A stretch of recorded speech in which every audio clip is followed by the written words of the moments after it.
आराम से पूछ सकता है। वर्कशीट 1 में अगर कोई डाउट है तो पूछ लो।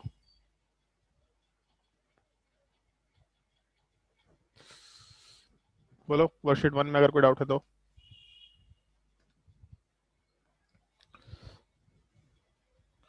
कोई डाउट नहीं है वर्कशीट 1 में किसी को?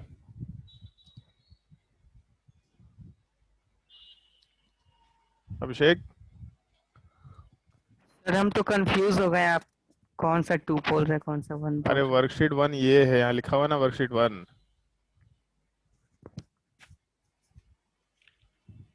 इसमें कौन सा कंफ्यूजन है तुमको? वर्कशीट 1 यहाँ लिखा हुआ है, यहाँ नीचे वाले पार्ट में वर्कशीट 2 लिखा हुआ है।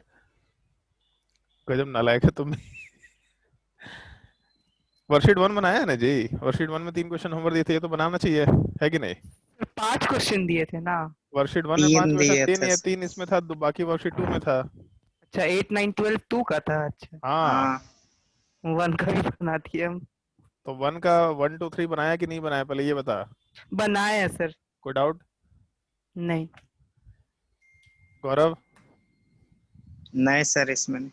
बनाया कि नहीं बनाया है? बनाए हैं सर। नहीं बनाएगा तो बहुत मार खाएगा। मालूम है ना, अपने बनाए भाई हैं से सर। पूछना कि हम रोज होमवर्क देते, रोज डिस्कशन कराते हैं। बनाए, फोटो भेजे। फोटो भेजेगा? तो बनाए हैं, यकीन नहीं हो रहा आपको तो क्या करें। खुशी? यस सर, बनाया है गौरव? सर। No sir. कोई डाउट क्वेश्चन नंबर 1 2 3 में? कोई डाउट? सर। चलो ठीक है। वर्कशीट 2 में किसी को कोई डाउट है? Sir question number 12। Three sir. Question three वाला नंबर 12। एक सेकंड, वर्कशीट किस में डाउट है? Third number? इसी 1 में में? सर। टू 1 में। में? 2 में? अच्छा, टू में। ओके। वर्कशीट 2 वाले पार्ट में क्वेश्चन नंबर 3 वाले पार्ट पे आते हैं पहले। क्वेश्चन नंबर 3 वाले पार्ट में ऐसा मेंशन किया है, 3 कार्बन दिख रहा और यहाँ क्लोरीन है, तो एक ही कार्बन चेन है, अपना पेरेंट चेन हो जाएगा। सबसे पहला काम पेरेंट चेन अंडरलाइन कर लिया।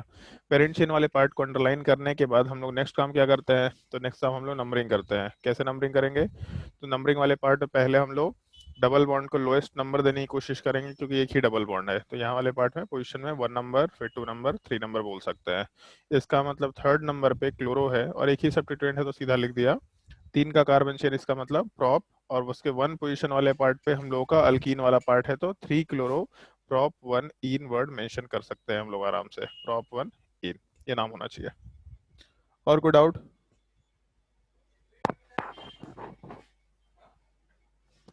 3 के बाद क्वेश्चन नंबर 12। 9 9, क्वेश्चन नंबर 9 वाले पार्ट पे आते हैं। क्वेश्चन नंबर 9 में चलो ध्यान दो। जैसे एक चीज बताओ खुशी, इसमें कि अपने पास पेरेंट चेन कितना है टोटल पॉसिबल? 13।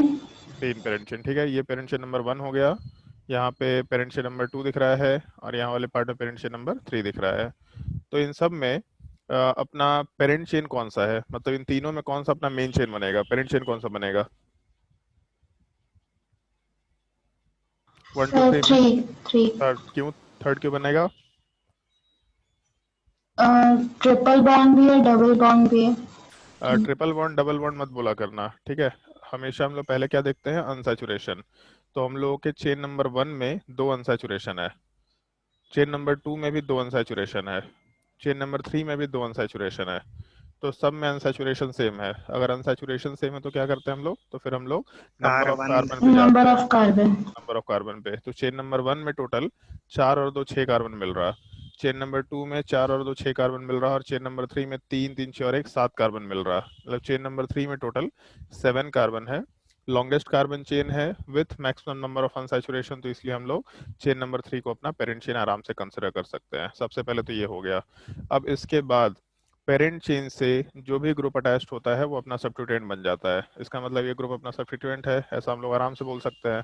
तो हम लोग का जो चेन नंबर, मतलब क्वेश्चन नंबर 9 वाला पार्ट में जो सब्स्टिट्यूएंट है, इसका नोमेनक्लेचर अगर हम लोग करेंगे तो हम लोगों का इथीन है। इथीन वाले पार्ट में हम लोग ई हटा करके वाई एल जोड़ दिया करते हैं, मतलब इथेनाइल वर्ड आराम से मेंशन कर सकते हैं।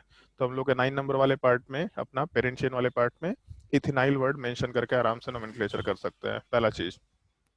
अगर हम लोग क्वेश्चन नंबर 9 के पेरेंट चेन की नंबरिंग की बात करें, तो हम लोग किस साइड से नंबरिंग शुरू कर सकते हैं, तो इधर लेफ्ट साइड से शुरू कर सकते हैं, तो 4 5 6 7, या फिर हम लोग राइट साइड से नंबरिंग शुरू कर सकते हैं। 1, अरे एक मिनट, 1 2 3 4 5 6 7। तो सबसे पहले क्या करेंगे हम लोग, lowest set of locant rule. तो ऑरेंज वाले पार्ट में 2 + 5 दिख रहा मतलब 7, और रेड वाले पार्ट में भी 2 + 5 दिख रहा मतलब 7। तो इसका मतलब दोनों में से कहीं से भी नंबरिंग का पार्ट फॉलो नहीं कर सकते, तो सब्स्टिट्यूएंट के ऊपर जाएंगे।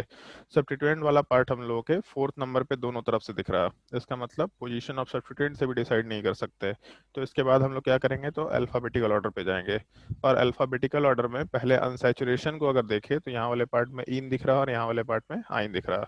पहले ई आएगा, उसके बाद वाई वाला पार्ट। मतलब हम लोग जो नंबरिंग रेड वाला पार्ट है उसको ज़्यादा प्रेफर करेंगे, क्योंकि डबल बॉन्ड वाला पार्ट अल्फाबेटिकल ऑर्डर में पहले निकल के आ रहा।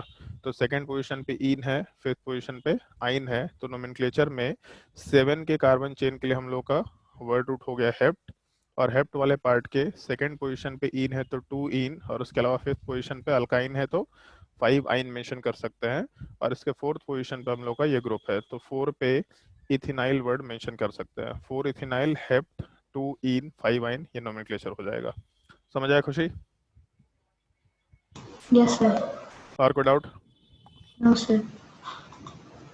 बाकी लोग बोलो और कोई डाउट?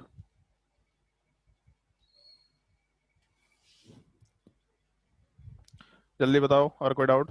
बुकलेट में भी क्वेश्चन होमवर्क दिया था तुम लोगों को, बुकलेट में कोई डाउट है तो पूछ लो।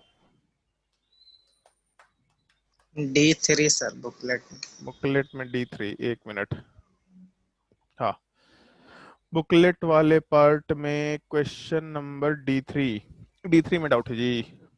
नालायक नहीं है एकदम तुम। अरे रुकिए सर, ये वाला नहीं था हम, ये उसमें साथ सर 2 डिग्री कार्बन देखने वाला कुछ खा पी रखा खोजते क्या सर, बे? नया से खोजते रुक। सब्जेक्टिव का छोटे मतलब आज छुट्टी चल रहा है, लॉकडाउन में कुछ खा पी तो नहीं लिया? अभी तो होली का भी मौसम नहीं सब्जेक्टिव है। का नंबर 1 है सर, कार्बन वाला। सब्जेक्टिव का नंबर 1, तो उसमें D2 कहाँ से आ गया, D3 कहाँ से आ गया? सर 8 नंबर भी उसका। ये वाला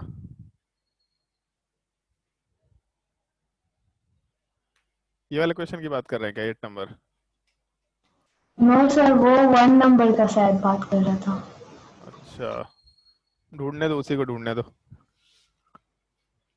एकदम नालायक है सब।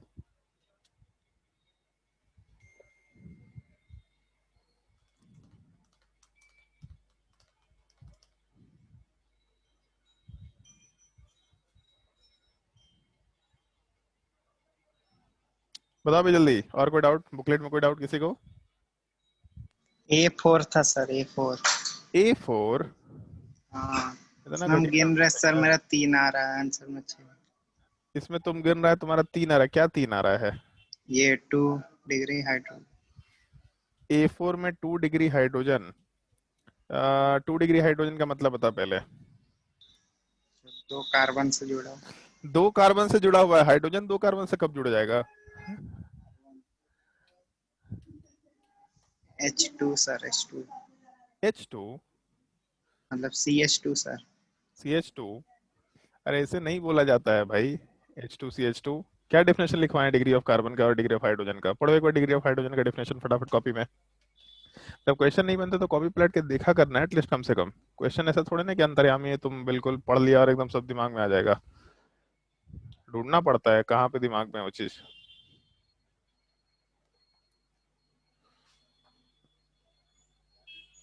देखो एक बार कॉपी में।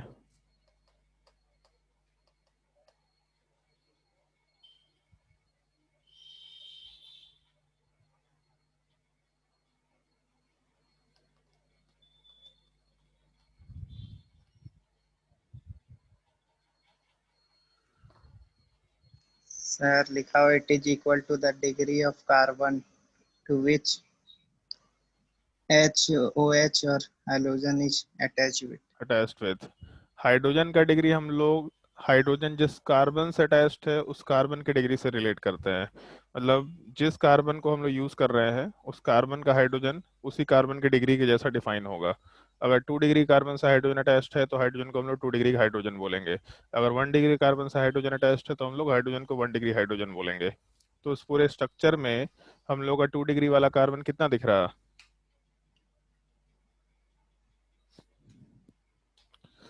बताओ जल्दी गौरव, इस पूरे स्ट्रक्चर में 2 डिग्री कार्बन कितने दिख रहे हैं?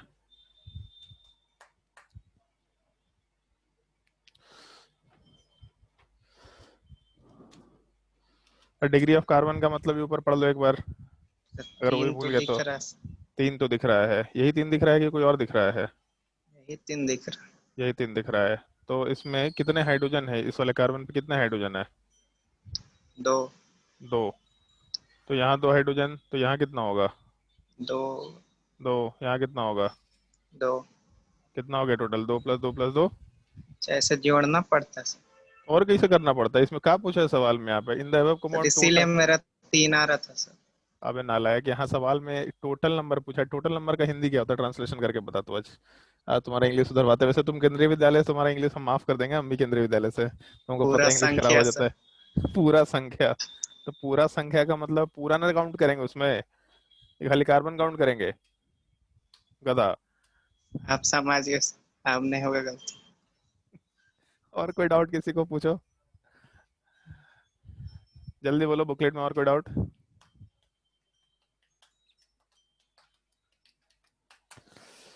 बताइए सर लोग जल्दी, कोई डाउट है तो। चलिए, अगर डाउट नहीं है तो फिर हम लोग अगला लेक्चर शुरू करते हैं। अच्छा हाँ, तुम लोगों को एक और काम करना है, एक होमवर्क में जो तुम लोगों का असाइनमेंट वाला चैनल है ना उसमें, लेकिन मेडिकल वालों के लिए तो नहीं है यार, चलो अभी नहीं करवाएंगे, उसको बाद में कराएंगे। 1 मिनट रुक जाओ। लेक्चर नंबर 7 ये हम लोग लास्ट क्लास में डिस्कस कर चुके थे। लेक्चर नंबर 8 लास्ट क्लास में डिस्कस हो चुका था, मतलब आज लेक्चर नंबर 9 चलेगा। बहुत दिन पढ़ा दिए तुम लोगों को। लेक्चर नंबर 9 IUPAC नोमेनक्लेचर में nomenclature of functional group mention करना है अपने को। Nomenclature of functional group. चलो ध्यान दो, अपने कॉपी में हेडिंग डाल देना नोमेनक्लेचर ऑफ फंक्शनल ग्रुप, या सिंपली बस फंक्शनल ग्रुप हेडिंग डाल दो।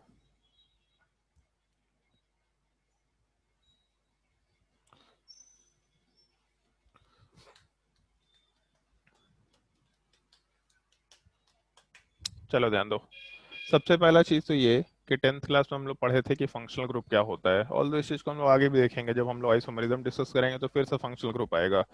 तो इसीलिए हम इस चीज को तुम्हारे ऊपर अभी के लिए छोड़ रहे हैं कि फंक्शनल ग्रुप पहचानने वाला पार्ट क्या होता है, बट इसको जब स्ट्रक्चर में मेंशन करना शुरू करेंगे तो अपने आप से भी वो चीजें समझ में आएंगी तुम लोगों को। कुछ फंक्शनल ग्रुप का लिस्ट है, वो लिस्ट वाला पार्ट हम तुमको आज भेजेंगे, जिसमें तुम लोगों को फंक्शनल ग्रुप के लिस्ट को अपने कॉपी में नोट डाउन भी करना है। कहीं पे भी नोट डाउन कर लो, कोई दिक्कत नहीं है, क्योंकि ये ऐसा चीज है ना कि बस एक बेसिक इंट्रोडक्शन है, तुमको मालूम होना चाहिए। और टाइम के साथ जैसे जैसे हम लोग का लेक्चर आगे बढ़ेगा, 11th क्लास से 12th क्लास में जाएंगे, तो सारे फंक्शनल ग्रुप वाले पार्ट अपने आप इंट्रोड्यूस होते चले जाएंगे, धीरे धीरे वो चीज समझ में आना शुरू हो जाएगा तुम लोगों को। तो जैसे मान लो, अगर हम लोग फंक्शनल ग्रुप की बात करते हैं, तो फंक्शनल ग्रुप वाले पार्ट में हम लोग नोमेनक्लेचर जब करते हैं तो हम लोगों को टोटल 12 फंक्शनल ग्रुप से मतलब है पूरे नोमेनक्लेचर वाले पार्ट में। लेकिन हम लोग एक छोटा सा लिस्ट मेंशन करते हैं नोमेनक्लेचर के लिए, जिसमें हम लोग को केवल 11 फंक्शनल ग्रुप से मतलब होता है। एक फंक्शनल ग्रुप हम लोग थोड़ा यूनिक है, उसका नोमेनक्लेचर अलग से ही करते हैं। ऑल्दो और भी फंक्शनल ग्रुप्स है जिसका नोमेनक्लेचर हम लोग थोड़ा अलग से करते हैं, लेकिन इन जनरल बाकी भी फंक्शनल ग्रुप को हम लोग उन 11 लिस्ट में आराम से पुटअप कर देते हैं। लेकिन एक फंक्शनल ग्रुप है जिसको हम लोग एनहाइड्राइड बोलते हैं, उस चीज का नोमेनक्लेचर हमेशा हम लोग अलग से ही कंसिडर करते हैं। क्या चीजें होती है इसमें, क्या क्या करना होता है, इन सब चीजों को लिखने से पहले हम लोगों को कुछ लिस्ट का ध्यान रखना होगा, जिसमें एक सबसे पहला जो हम लोगों को लिस्ट ध्यान रखना है, बेसिकली 2 लिस्ट का ध्यान रखना है। जो सबसे पहला लिस्ट है जिसको हम लोग को ध्यान रखना है, ये होता है ऑर्डर ऑफ प्रायोरिटी। आपने कॉपी में हेडिंग डाल देना order of priority of functional group. और फंक्शनल ग्रुप का मतलब 10th क्लास में पढ़ा होगा तुम लोगों ने। वैसे एलिमेंट्स या ग्रुप ऑफ एलिमेंट्स जो पूरे कंपाउंड के फिजिकल और केमिकल प्रॉपर्टी वाले पार्ट को डिसाइड करता है, जैसे अल्कोहल हो गया, ईस्टर हो गया, कार्बोक्सिलिक एसिड हो गया, एल्डिहाइड कीटोन हो गया, इस तरह के पार्ट जो पूरे कंपाउंड के फिजिकल एंड केमिकल प्रॉपर्टी को डिटरमाइन कराते हैं, that is called as functional group. इसमें सबसे पहला लिस्ट जो तुम लोग को याद रखना है, वैसे हम एक सजेशन देंगे कि याद रखने के लिए बैठ के रटना मत, इसको 2-3 बार पढ़ना, या 2-3 बार उस लिस्ट को नोट डाउन कर लेना।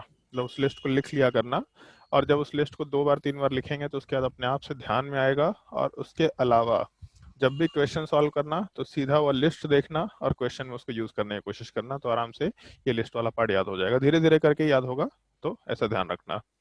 इसमें हम लोग जो प्रायोरिटी लिखने जा रहे हैं, इसमें हम लोग 2 3 चीज लिखेंगे। सबसे पहला, ये कौन सा फंक्शनल ग्रुप है, उसको हम लोग कैसे रिप्रेजेंट करते हैं, सबसे पहला पार्ट तो ये।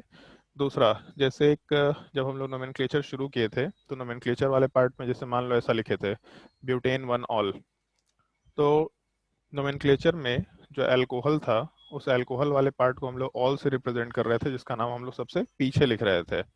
तो जो फंक्शनल ग्रुप है उसका नाम हमेशा वर्ड रूट, उसके बाद प्राइमरी सफिक्स, उसके बाद लिखा जाता है सेकेंडरी सफिक्स के फॉर्म में।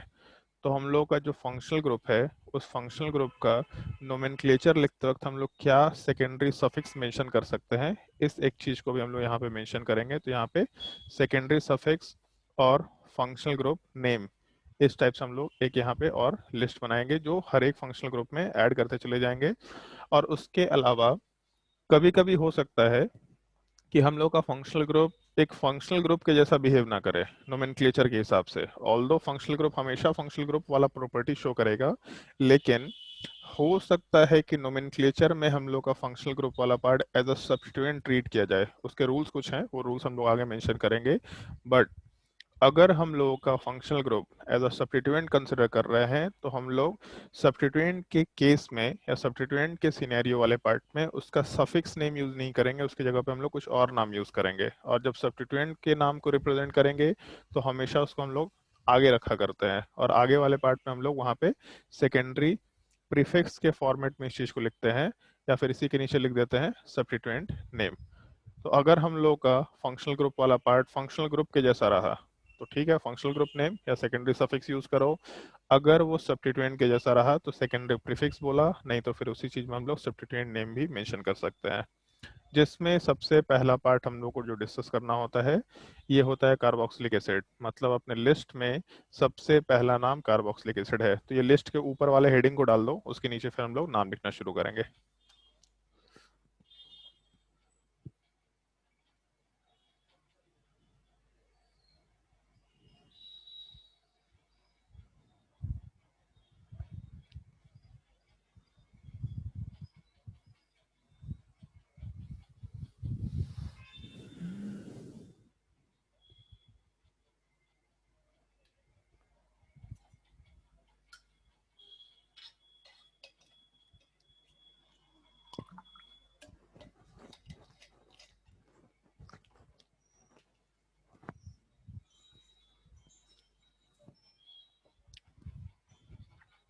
लिस्ट में सबसे पहला फंक्शनल ग्रुप जो 10th क्लास में पढ़ा भी था हम लोगों ने, कार्बोक्सिलिक एसिड, इस चीज का नाम लिखना है।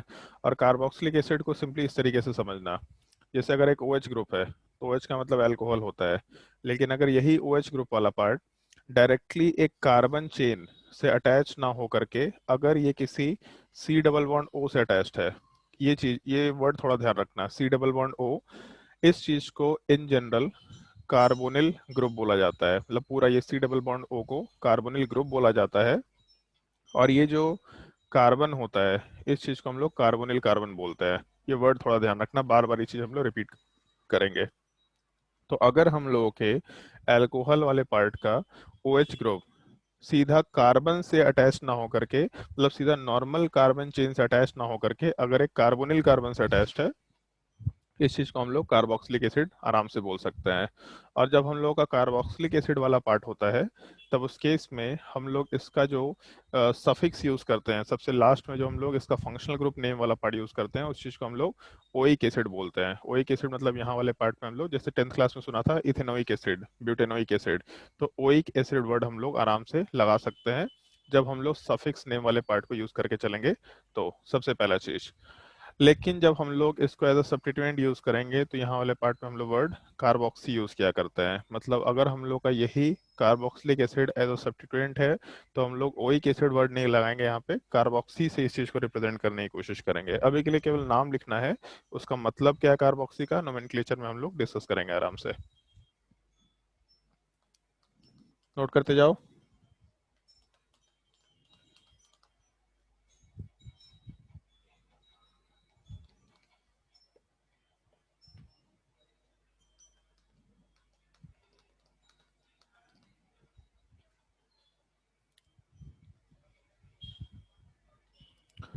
कार्बोक्सिलिक एसिड वाला पार्ट खत्म होने के बाद जो दूसरा हम लोग का फंक्शनल ग्रुप है SO3H सल्फोनिक एसिड, इसका स्ट्रक्चर कुछ ऐसा होता है। सल्फर के साथ डबल बॉन्ड ऑक्सीजन और एक OH ग्रुप।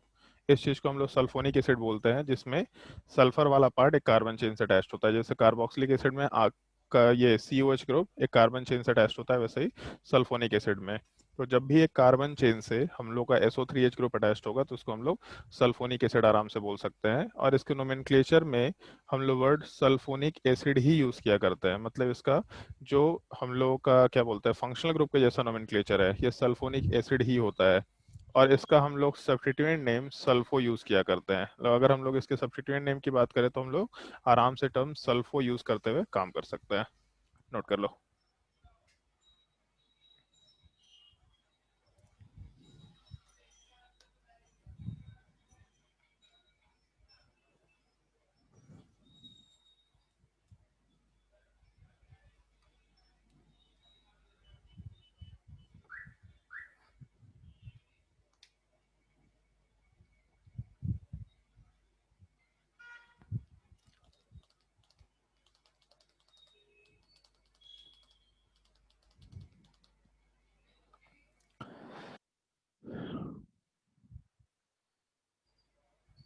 सेकेंड वाले पार्ट के बाद फिर हम लोगों का अगला नाम आता है ईस्टर का।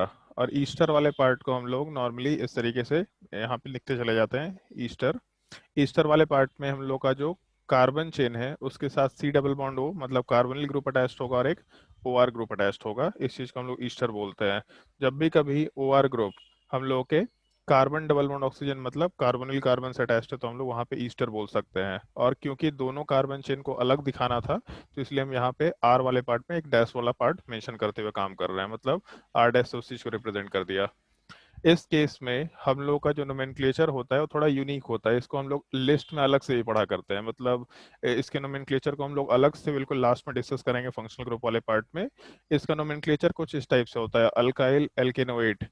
अब इसमें पॉइंट ये होता है कि हम लोग का ये जो पार्ट होता है ये वर्ड रूट होता है और एक्चुअल में हम लोग जो सफिक्स है वो केवल OH लगाया करते हैं। बट इसका नोमेनक्लेचर थोड़ा कॉम्प्लिकेटेड होता है, हम लोग अलग से इस चीज को देखेंगे। और इसका सब्स्टिट्यूएंट नेम थोड़ा ध्यान रखना। सब्स्टिट्यूएंट नेम वाले पार्ट में हम लोग वर्ड अल्कोक्सी कार्बोनिल यूज किया करते हैं। मतलब लिखने का तरीका है एल्कोक्सी कार्बोनिल एक लाइन से लिखना। और उसमें एक चीज ध्यान रखना, ये जो पार्ट है OR डैश ये चीज अपने एल्कोक्सी में जाता है। जैसे तुम लोग को याद होगा कि शुरुआत में हम लोग नोमेनक्लेचर मेंशन किए थे OCH3, तो इस चीज को हम लोग मिथॉक्सी बोलते हैं। OC2H5 इस चीज को हम लोग इथॉक्सी बोलते हैं। OC3H7 इस चीज को हम लोग प्रोपॉक्सी बोलते हैं। तो अगर इसी OCH3 OC2H5 OC3H7 के आगे C double bond O attach हो गया तो जो हम लोग का ईथर वाला पार्ट था वो ईथर वाला पार्ट हम लोग का ईस्टर में कन्वर्ट हो गया। और ये जो ईस्टर का फॉर्मेशन हुआ इस ईस्टर वाले पार्ट को हम लोग आराम से एल्कोक्सी कार्बोनिल से रिप्रेजेंट करेंगे। तो ये जो एल्कोक्सी है ये तो यहीं से आएगा और ये C डबल बॉन्ड O वाले पार्ट को हम लोग कार्बोनिल से रिप्रेजेंट करते हुए काम कर रहे हैं। तो बेसिकली हम लोगों का एल्कोक्सी कार्बोनिल इस पूरे ईस्टर वाले पार्ट का सब्स्टिट्यूएंट नेम होगा। इसको जब हम लोग अलग से नोमेनक्लेचर में डील करेंगे तो वहां पे मेंशन करेंगे ही करेंगे। नोट कर लो इस चीज को। अभी के लिए केवल नाम नोट कर लो, प्रायोरिटी का ऑर्डर मालूम होना चाहिए।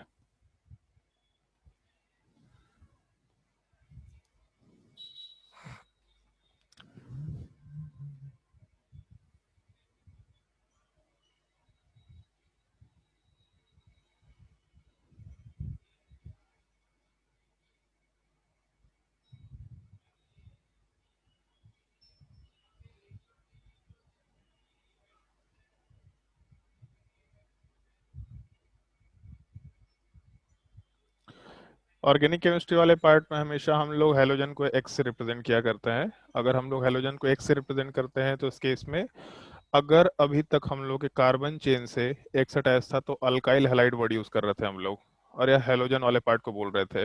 बट अगर यही halogen carbon double bond oxygen से अटैच्ड होगा तो इस चीज को हम लोग इस बार अल्काइल हैलाइड नहीं बोलेंगे, एसिड हैलाइड बोलेंगे या फिर असाइल हैलाइड बोलते हैं। और इस चीज को रिप्रेजेंट करने का तरीका COX आराम से मेंशन किया जा सकता है। एक चीज का थोड़ा ध्यान रखते हुए काम करना होगा। फिर इसके जब नोमेनक्लेचर की बात करेंगे तो फंक्शनल ग्रुप के जैसा नोमेनक्लेचर में हम लोग ऑयल हैलाइड वर्ड यूज करते हैं। हैलाइड वाला पार्ट हैलोजन से आएगा और ऑयल वाला पार्ट हम लोग अल्केन के आगे लगाते हैं, अल्केन ऑयल हैलाइड, ये कंप्लीट नोमेनक्लेचर मेंशन कर सकते हैं। और एक चीज देखो यहाँ पे, जैसे ऊपर वाले केस में जब हम लोगों का OR के साथ C double bond O attach था तो एल्कोक्सी कार्बोनिल बोले, तो जब हम लोग के हेलोजन के साथ C double bond O attached है तो हम लोग हेलोजन का substituent name hello word use किया करते हैं। तो हम लोग का हेलो और जो C double bond O group है इस चीज के लिए हम लोग आराम से कार्बोनिल वर्ड यूज करेंगे। तो सब्स्टिट्यूएंट नेम हम लोग हेलो कार्बोनिल आराम से मेंशन कर सकते हैं। नोट कर लो। अभी इसको याद नहीं रखना है, बस लिस्ट नोट करते जाओ। इस लिस्ट वाले पार्ट को देख के ही क्वेश्चन सॉल्व करना है हम लोगों को।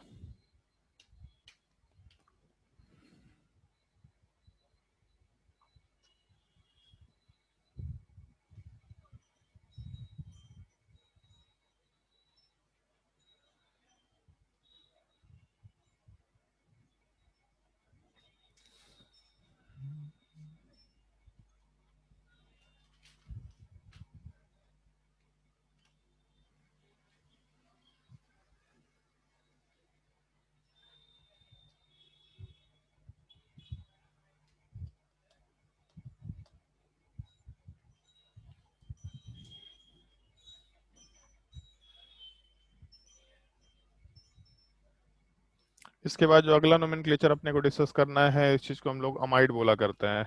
और अमाइड वाले पार्ट को रिप्रेजेंट करने का तरीका होता है CONH2 या फिर C डबल बॉन्ड ONH2। अगर हम लोग का NH2 ग्रुप कार्बोनिल कार्बन से अटैच्ड है तो इस चीज को हम लोग अमाइड बोला करते हैं। और इसका जब हम लोग फंक्शनल ग्रुप नेम डालेंगे तो अमाइड ही होगा, अल्केन अमाइड ऐसा नोमेनक्लेचर दिया जाता है। मतलब अल्केन के आगे हम लोग को वर्ड अमाइड लगाना होता है। और इसको जब हम लोग सब्स्टिट्यूएंट के जैसा रखते हैं तो नोमेनक्लेचर में कार्बामॉइल वर्ड यूज करते हैं। कार्बामॉइल CARBAMOYL ये हम लोग का सब्स्टिट्यूएंट नेम होता है। नोट करो इस चीज को।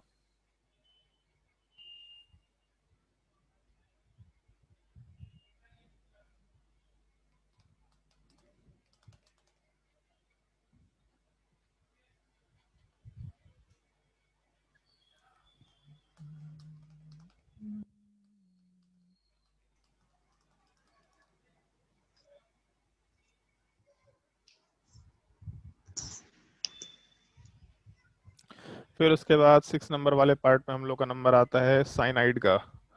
फंक्शनल ग्रुप का नाम है साइनाइड। और साइनाइड वाले पार्ट को हम लोग CN से रिप्रेजेंट करते हैं। अब वो CN वाले पार्ट से सीधा ऐसा रिप्रेजेंट कर दो या फिर C ट्रिपल बॉन्ड N से रिप्रेजेंट करो, कोई दिक्कत नहीं है। और इसका जो फंक्शनल ग्रुप नेम है इस चीज को हम लोग साइनाइड बोलते हैं या नाइट्राइल बोलते हैं। ज्यादा प्रेफरेबल नेम नाइट्राइल है, लेकिन साइनाइड भी यूज किया जा सकता है, कोई दिक्कत नहीं है। तो ये चीज ज्यादा प्रेफरेबली यूज करना नाइट्राइल वाला पार्ट। और इसका फंक्शनल ग्रुप जब नेम यूज करते हैं तो हम लोग साइनो वर्ड यूज करते हैं। इस एक चीज का थोड़ा ध्यान रखना है। साइनाइड के बाद जो अगला नेम है वो तुम लोगों का जाना पहचाना होता है एल्डिहाइड। और एल्डिहाइड फंक्शनल ग्रुप वाले पार्ट को हम लोग CHO से रिप्रेजेंट करते हैं, नहीं तो C डबल बॉन्ड OH से। मतलब अगर हाइड्रोजन कार्बोनिल कार्बन से अटैच्ड हो तो इस चीज को हम लोग एल्डिहाइड बोलते हैं। और एल्डिहाइड का फंक्शनल ग्रुप नेम अल से रिप्रेजेंट किया जाता है। और इसी चीज को जब हम लोग सब्स्टिट्यूएंट के जैसा ट्रीट करेंगे तो फॉर्माइल या फिर एल्डो वर्ड यूज करते हैं। लेकिन मेन नाम हम लोग का फॉर्माइल चलेगा। एल्डो वाले पार्ट को हम लोग पुराने कन्वेंशन में यूज करते थे, रिसेंट कन्वेंशन में यूज नहीं कर रहा है।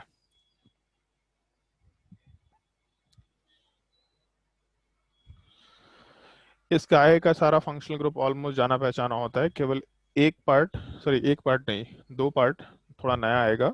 एक तो ये पार्ट है, ये तो हम लोग का जाना पहचाना है, 10th क्लास में पढ़ा था, कीटोन वाला part C double bond O ऐसा मेंशन कर दिया। तो कीटोन वाले पार्ट को जब हम लोग रिप्रेजेंट करेंगे तो ओन से रिप्रेजेंट करेंगे। और इसके अलावा जब इसके सब्स्टिट्यूएंट नेम की बात करते हैं तो इस केस में हम लोग वर्ड ऑक्सो यूज किया करते हैं या फिर कीटो भी वर्ड यूज किया करते हैं। लेकिन ऑक्सो वाला पार्ट अपना प्रेफरेबल नेम है, इस चीज का थोड़ा ध्यान रखते जाना है। इसलिए उसको मार्क करते जाना जहाँ पे दो नाम होगा जिसमें से एक को हम लोग प्रेफरेबली यूज करते हैं रिसेंट IUPAC नोमेनक्लेचर के हिसाब से। 9 नंबर भी जाना पहचाना है तुम लोगों के, 10th क्लास में अल्कोहल वाले पार्ट को देखा था। OH ग्रुप अल्कोहल वाले पार्ट को हम लोग ऑल से रिप्रेजेंट करते हैं। और इसका जो सब्स्टिट्यूएंट नेम है इस चीज को हम लोग हाइड्रोक्सी बोला करते हैं। इसके बाद जो दोनों नोमेनक्लेचर है वो दोनों के दोनों फंक्शनल ग्रुप थोड़े नए हैं, वो पहली बार देखने को मिलेगा, उस चीज को भी हम लोग डिस्कस करते हैं।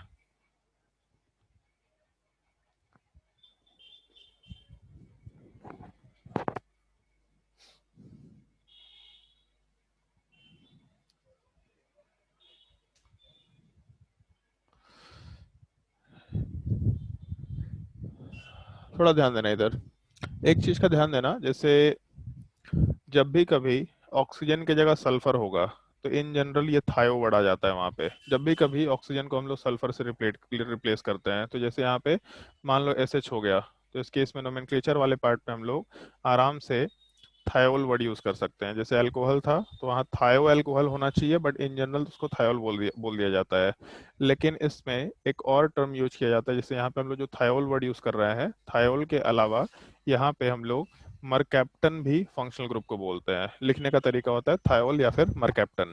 तो थायोल तो हम लोग का फंक्शनल ग्रुप नेम हो गया, लेकिन जो हम लोग का सब्स्टिट्यूएंट नेम है ये मरकैप्टो होता है, जो कि मरकैप्टन वाले पार्ट से आ रखा है। तो अगर एसएच रहा फंक्शनल ग्रुप, मतलब थायोल वाला पार्ट रहा, तो थायोल या फिर मरकैप्टो, ये दोनों पार्ट हम लोग यूज करके चलेंगे। और सबसे लास्ट में हम लोग का फंक्शनल ग्रुप NH2 होता है। अभी जो हम लोग NH2 डिस्कस किए थे, यहाँ C डबल बॉन्ड O के साथ NH2 डिस्कस किए थे, इस चीज को अमाइड बोले थे।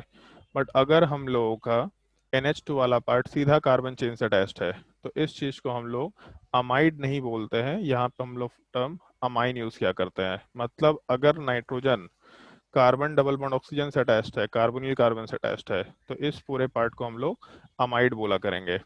लेकिन अगर नाइट्रोजन केवल एक कार्बन चेन से अटैच्ड है, नॉर्मल नॉर्मल एक कार्बन से अटैच्ड है, तो इस केस में हम लोग अमाइन वर्ड यूज करना शुरू करेंगे। इस एक डिफरेंस का थोड़ा ध्यान रखना। और इस केस में हम लोग जब नोमेनक्लेचर करते हैं तो नोमेनक्लेचर में अमाइन वर्ड ही यूज करते हैं, और फंक्शनल ग्रुप वाले पार्ट में हम लोग amino word use, sorry substituent name वाले पार्ट में हम लोग अमीनो वर्ड मेंशन करते हुए काम करते हैं। नोट कर लो।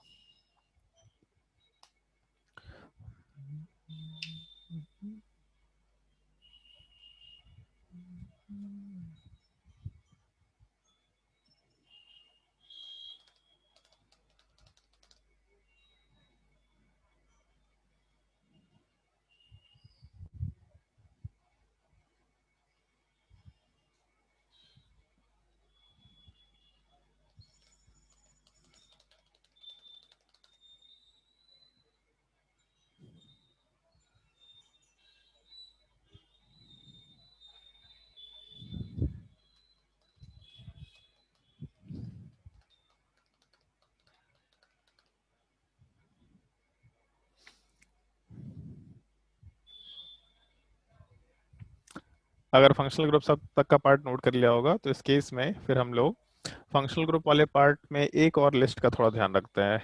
इसमें जैसे जो हम लोग को नोमेनक्लेचर करना है, इस नोमेनक्लेचर वाले पार्ट से पहले हम लोग को एक चीज डिसाइड करना होता है कि हम लोग का फंक्शनल ग्रुप किस टाइप का है। जिसमें हम लोग दो तरह के टाइप्स की बात करते हैं, जिसमें एक टाइप को हम लोग non chain terminating functional group बोलेंगे, और दूसरे को हम लोग चेन टर्मिनेटिंग फंक्शनल ग्रुप बोलते हैं। चेन टर्मिनेटिंग फंक्शनल ग्रुप, ये एक पार्ट हो गया। और दूसरे पार्ट को हम लोग non chain terminating functional group बोला करेंगे। मतलब देख के मालूम पड़ रहा है दोनों एक दूसरे का जस्ट उल्टा पार्ट है। तो चेन टर्मिनेटिंग फंक्शनल ग्रुप क्या होता है, non chain terminating functional group क्या होता है, इस एक चीज का हम लोग डिस्कशन करने वाले हैं। पहले ये टाइप्स वाला पार्ट मेंशन करो। ये दोनों लिस्ट याद होने चाहिए, प्रायोरिटी वाला पार्ट और कौन से टाइप का फंक्शनल ग्रुप है। ऑल्दो कौन से टाइप का फंक्शनल ग्रुप है इसको याद रखने की जरूरत नहीं है, ये क्लासिफिकेशन का तरीका बड़ा सिंपल सा होता है, तो इसलिए इस चीज को याद रखने की जरूरत नहीं है, उसके बिना भी काम चल जाएगा। इस एक चीज का थोड़ा ध्यान रखना। फिर बारिश शुरू हो गया बोकारो में, बहुत बारिश हुआ है भाई बोकारो में इस बार। गर्मी का मौसम ही नहीं आने दिया इस बार बोकारो।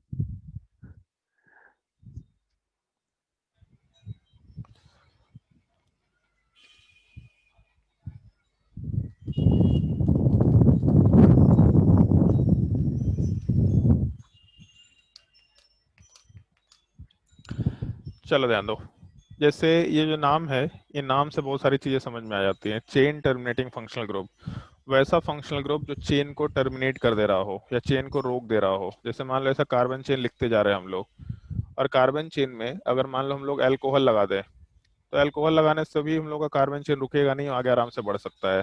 अगर मान लो हम लोग अल्कोहल के जगह पे कार्बन चेन वाला पार्ट यहाँ तक था, मान लो यहाँ पे हम लोग अमाइन लगा दे, तो कोई दिक्कत नहीं है, कार्बन वाला पार्ट फ्री है, आराम से कार्बन चेन आगे बढ़ सकता है। बट अगर मान लो कि यहाँ पे हम लोग कार्बोक्सिलिक एसिड लगा दे, तो यहाँ पे होता क्या है कि अगर हम लोग इस कार्बन चेन वाले पार्ट में कार्बोक्सिलिक एसिड लगाएंगे, तो उसके वजह से कार्बन यहाँ पे जाके खत्म हो जा रहा है, इसके आगे कार्बन किसी भी साइड नहीं है। तो अगर हम लोग इस कार्बन पे कार्बोक्सिलिक एसिड वाले पार्ट को लगाते, तो उसके वजह से हम लोग का कार्बन वाला पार्ट इस पार्टिकुलर साइड में जाने के बाद, एक मिनट, आ, हम लोग का जो कार्बन चेन वाला पार्ट है वो इस पार्टिकुलर डायरेक्शन में जाने के बाद वहीं पे रुक जा रहा है। एक चीज बोल सकता है कोई कि सर हम लोग इधर साइड तो कार्बन चेन लगा ही सकते हैं, तो उसमें कोई दिक्कत नहीं है, लेकिन इस साइड में जाने पे हम लोग का फंक्शनल ग्रुप वाला पार्ट उसके चेन के पार्ट में नहीं आता है। अगर हम लोग फंक्शनल ग्रुप के तरफ बढ़े, तो फंक्शनल ग्रुप वाले पार्ट में यहाँ पे कार्बन है जो कि कार्बन चेन का पार्ट है। अगर हम लोग अल्कोहल लेके चलते मान लो, तो अल्कोहल में कोई कार्बन नहीं है यहाँ पे। अगर कार्बन नहीं है तो इसका मतलब इधर जाने की जरूरत नहीं है अपने को, हम लोग आगे बढ़ सकते हैं।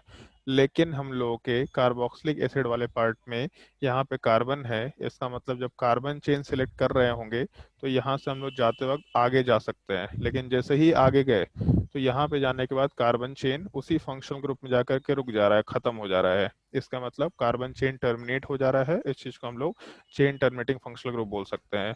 लेकिन हम लोग इसको उल्टे तरीके से सीखेंगे, मतलब हम लोग इसको ऐसा नहीं बोलेंगे कि कार्बन चेन टर्मिनेट हो गया, हम लोग ऐसा बोलते हैं कि ये वो फंक्शनल ग्रुप है जहां से कार्बन चेन शुरू होता है। मतलब हम लोग लेफ्ट साइड से कार्बन चेन सेलेक्ट नहीं करेंगे, हम लोग इसके कार्बन से ही कार्बन चेन सेलेक्ट करेंगे। अब इधर जाना है तो इधर जाओ, ऊपर जाना है तो ऊपर जाओ, कोई दिक्कत नहीं है, लेकिन हमेशा कार्बन जो चेन टर्मिनेटिंग फंक्शनल ग्रुप के अंदर है, हमेशा हम लोग उसी के कार्बन से कार्बन चेन शुरू करेंगे। ये हम लोग के समझने का तरीका होगा। मतलब चेन टर्मिनेटिंग फंक्शनल ग्रुप के केस में कार्बन चेन टर्मिनेट तो होता है और हम लोग वहीं से कार्बन चेन शुरू करते हैं जो फंक्शनल ग्रुप का कार्बन होगा। इनफैक्ट एक चीज देखो यहाँ पे, हम पहले अभी नोट डाउन मत करना कुछ भी, इसमें जो चेन टर्मिनेटिंग फंक्शनल ग्रुप के जो एग्जांपल्स हैं, उन एग्जांपल्स वाले पार्ट में एक तो कार्बोक्सिलिक एसिड है, दूसरा हम लोगों का ईस्टर वाला पार्ट है, तीसरा हम लोगों का एसिड हैलाइड या फिर असाइल हैलाइड वाला पार्ट है, चौथा हम लोगों का अमाइड वाला पार्ट है, पांचवा साइनाइड वाला पार्ट है या नाइट्राइल बोल सकते हैं उस चीज को, और छठा पार्ट एल्डिहाइड है। तो एक चीज देखो यहाँ पे, इन सारे के सारे फंक्शनल ग्रुप में हम लोग का कार्बन वाला पार्ट एग्जिस्ट कर रहा है। तो अगर हम लोग के एक फंक्शनल ग्रुप में कार्बन एग्जिस्ट करता है, कंटेन्स कार्बन, तब उस केस में हम लोग उसको चेन टर्मिनेटिंग फंक्शनल ग्रुप आराम से बोल सकते हैं। तो इसीलिए ये लिस्ट याद रखने की जरूरत नहीं है, ये लिस्ट अपने आप याद हो जाएगा। बट हाँ ये है कि जब भी नोमेनक्लेचर सॉल्व करना होता है तो लिस्ट का थोड़ा ध्यान रखते हुए काम करना होता है। तो सबसे पहला चीज ये, जिस फंक्शनल ग्रुप में कार्बन एग्जिस्ट करेगा वो अपना चेन टर्मिनेटिंग फंक्शनल ग्रुप है, लेकिन उसमें एक पार्ट ध्यान रखना है, हम लोग कीटोन को कंसिडर नहीं करते हैं। जैसे SO3H वाला पार्ट हो गया, इसके बाद हम लोग का कीटोन वाला पार्ट हो गया, थर्ड नंबर पे हम लोग अल्कोहल ले सकते हैं, फोर्थ नंबर पे हम लोग थायोल ले सकते हैं, और फिफ्थ नंबर पे हम लोग अमाइन ले सकते हैं। कीटोन को हम लोग चेन टर्मिनेटिंग फंक्शनल ग्रुप में नहीं रखते हैं। जैसे उसको ऐसा समझो, मान लो कार्बन चेन है और हम लोग को एक कीटोन बनाना है, तो कीटोन बनाने का मतलब है कि कार्बन डबल बॉन्ड ऑक्सीजन के दोनों तरफ कार्बन चेन होगा। तो जो हम लोग के फंक्शनल ग्रुप का कार्बन है, वो होने के बाद भी चेन यहाँ पे रुक नहीं रहा, चेन वाला पार्ट लेफ्ट साइड से अगर शुरू हो रहा है तो इस कार्बन के होते हुए आगे बढ़ जा रहा है, मतलब चेन टर्मिनेट नहीं हो रहा। तो इसीलिए इस चीज का ध्यान रखना कि हम लोग के जितने भी चेन टर्मिनेटिंग फंक्शनल ग्रुप है कंटेन्स कार्बन, एक्सेप्ट हम लोग कीटोन वाले पार्ट को यहाँ पे मेंशन करते हुए काम कर सकते हैं। तो इस लिस्ट को याद रखने का बड़ा सिंपल सा तरीका है, वैसे फंक्शनल ग्रुप जिसमें कार्बन एग्जिस्ट करेंगे that is called as chain terminating functional group. Note करो लिस्ट वाले पार्ट को, फिर हम लोग नोमेनक्लेचर पे मूव करेंगे।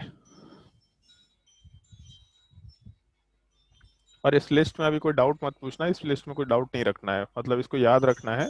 हम लोग इन लिस्ट को यूज करके नोमेनक्लेचर्स वाले पार्ट पे आएंगे, वहां पे जो भी डाउट होगा, उन रूल्स में जो भी डाउट होगा वो सब आराम से पूछते जाएंगे। अभी केवल एक इंट्रोडक्शन पार्ट है फंक्शनल ग्रुप के दो लिस्ट का।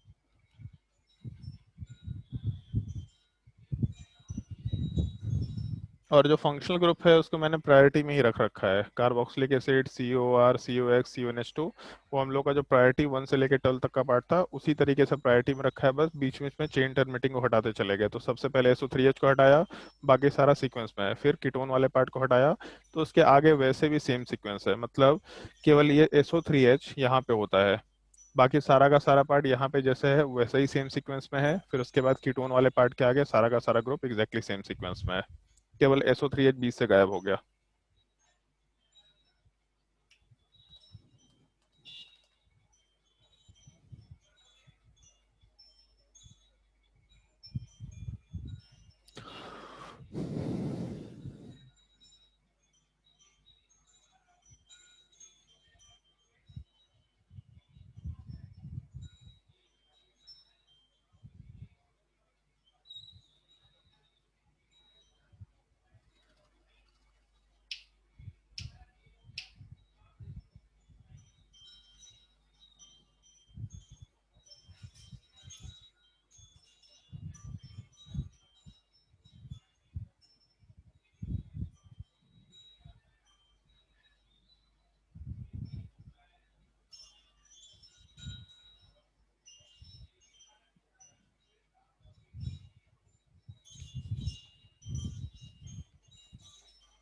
अगर लिस्ट नोट कर लिया है तो आगे मूव करते हैं, और अगर नहीं नोट किया हुआ तो बता देना, रुक जाएंगे। चलो अब हम लोग आते हैं रूल्स वाले पार्ट पे।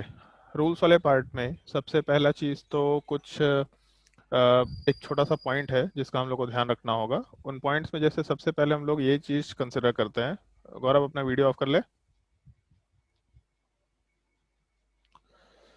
हाँ, रूल्स वाले पार्ट में जैसे एक छोटा सा पॉइंट है जिसका हम लोग को थोड़ा ध्यान रखना होगा। जैसे अगर मान लो हम लोग के कंपाउंड में एक से ज़्यादा फंक्शनल ग्रुप प्रेजेंट है, जैसे मान लो ये कंपाउंड दे रखा, यहाँ पे SH है, OH है, या फिर NH2 है, SO3H है, मान लो इस तरह का पार्ट दिया, भी नोट मत करना। तो इस केस में जैसे हम लोग के पास 4 फंक्शनल ग्रुप है, पहला चीज़ तो ये, जब भी कभी फंक्शनल ग्रुप होगा तो कार्बन के अलावा कोई और एटम होगा, बिल्कुल फिक्स है। कितने ही फंक्शनल ग्रुप जो ऊपर लिखे उनको देखना, हर एक केस में कार्बन के अलावा कोई और एटम दे रखा है।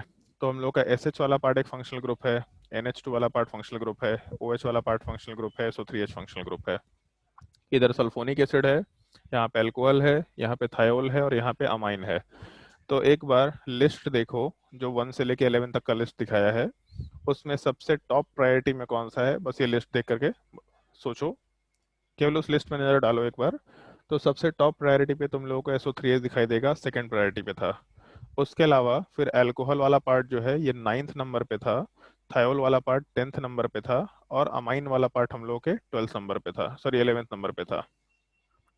तो अगर हम लोग ये पूछे कि इस कंपाउंड में कितने फंक्शनल ग्रुप्स हैं, तो नंबर ऑफ फंक्शनल ग्रुप वाला पार्ट जो है ये हम लोग का टोटल 4 के बराबर है, क्योंकि टोटल 4 फंक्शनल ग्रुप है, इसमें कोई दिक्कत नहीं है। लेकिन हम लोग जब नोमेनक्लेचर करते हैं तो नोमेनक्लेचर के टाइम पे हम लोग चारों को फंक्शनल ग्रुप के जैसा ट्रीट नहीं करेंगे, ऑल्दो ये फंक्शनल ग्रुप्स हैं। अगर सवाल ये पूछा कि कितने फंक्शनल ग्रुप्स हैं, तो टोटल 4 फंक्शनल ग्रुप है। सारे फंक्शनल ग्रुप अपने प्रॉपर्टी दिखाएंगे, सारे के सारे। लेकिन नोमेनक्लेचर वाले पार्ट में हम लोग इन चारों को फंक्शनल ग्रुप डिसाइड नहीं करेंगे। इन 4 में जिसका प्रायोरिटी सबसे हाईएस्ट है, हाईएस्ट का मतलब सबसे टॉप नंबर पे जो आ रहा है, ये कार्बन नंबर 2 वाला, ये सॉरी SO3H वाला पार्ट जिसका प्रायोरिटी सेकंड नंबर पे है, तो हम लोग इस फंक्शनल ग्रुप वाले पार्ट को नोमेनक्लेचर के लिए, केवल नोमेनक्लेचर के लिए फंक्शनल ग्रुप के जैसा कंसिडर करेंगे। तो इसलिए हम यहाँ पे वर्ड मेन फंक्शनल ग्रुप लिखेंगे। है सारा फंक्शनल ग्रुप, लेकिन प्रायोरिटी में क्योंकि SO3H सबसे हाईएस्ट था तो इसलिए मेन फंक्शनल ग्रुप हो गया। एक बार हम लोग ग्रुप में मेन फंक्शनल ग्रुप डिसाइड कर लिए, तो मेन फंक्शनल ग्रुप डिसाइड होने के बाद बाकी जो फंक्शनल ग्रुप बच जाएंगे, इन सारे के सारे फंक्शनल ग्रुप वाले पार्ट को हम लोग फंक्शनल ग्रुप के जैसा ट्रीट नहीं करेंगे, इसको हम लोग सब्स्टिट्यूएंट के जैसा ट्रीट करेंगे। जैसा ऊपर मेंशन किया था कि हम लोग के लिस्ट में सब्स्टिट्यूएंट नेम, मतलब एक तो फंक्शनल ग्रुप नेम है और दूसरा सब्स्टिट्यूएंट नेम है। तो सब्स्टिट्यूएंट नेम की जरूरत क्या है जब ये कंपाउंड फंक्शनल ग्रुप है, तो उसकी जरूरत यहाँ पे है। अगर कंपाउंड में एक से ज्यादा फंक्शनल ग्रुप रहा, तो जो अपना मेन फंक्शनल ग्रुप है उसके अलावा बाकी जितने भी फंक्शनल ग्रुप्स है, इन फंक्शनल ग्रुप्स को हम लोग एज अ सब्स्टिट्यूएंट ट्रीट करना शुरू करेंगे। इनको हम लोग फंक्शनल ग्रुप्स के जैसा ट्रीट नहीं करेंगे। इस एक चीज का थोड़ा हम लोग को ध्यान रखते हुए काम करना होता है। तो SH वाला पार्ट अपना सब्स्टिट्यूएंट के जैसा ट्रीट किया जाएगा। NH2 को भी हम लोग सब्स्टिट्यूएंट के जैसा ट्रीट करेंगे, जैसे हम लोग ब्रोमीन क्लोरीन को करते आ रहे थे। एग्जैक्टली उस टाइप से SH NH2 इन सब को हम लोग एज अ सब्स्टिट्यूएंट ट्रीट करते हुए नोमेनक्लेचर में मेंशन करना शुरू करेंगे। तो नोट में अपने को यही पॉइंट नोट करना है। पॉइंट नोट कर लो, नोट लिख करके। If more than one functional groups are present,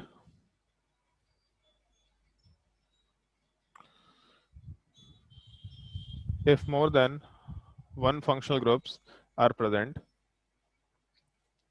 then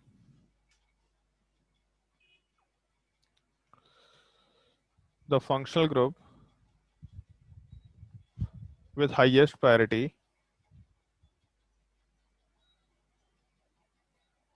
the functional group with highest priority will be the main functional group. The functional group with highest priority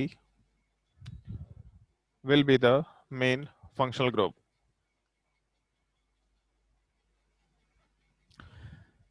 And the remaining functional groups